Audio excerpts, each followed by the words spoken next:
নমস্কার বন্ধুরা, শিলাস কিচেনে তোমাদের সবাইকে স্বাগত। তো আজকে দুপুরে করেছিলাম মাটন। তো বৌমা এসেছিলো, ওই জন্যই করলাম, কারণ মেয়েটি মাটন খেতে ভালোবাসে, আমার ছোটোটাও ভালোবাসে। যাই হোক, প্রথমে আমি দেখো তেলের মধ্যে একটুখানি চিনি ছাড়লাম, তার মধ্যে দিলাম গরম মশলা, তেজপাতা, শুকনো লঙ্কা দিয়ে বেশ খানিকটা পেঁয়াজ কুচি দিলাম। পেঁয়াজ কুচিটা যখন লাল লাল করে ভাজা হবে তখন আমি দিয়ে দেবো কাশ্মীরি লঙ্কার গুঁড়ো, কেন একটু কাশ্মীরি লঙ্কার গুঁড়োটা দিলে একটু লাল হয় রঙটা।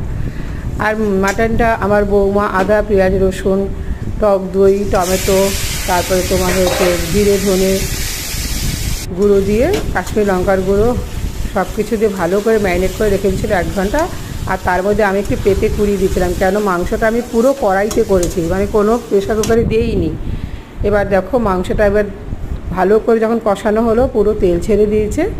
দেখো মাংসটা কেমন লাগলো। এরপর আমি আলু দেবো আর গরম জল দিয়ে ঢাকা দেবো, দিয়ে ঘি গরম সাথে নামিয়ে নেবো। দেখো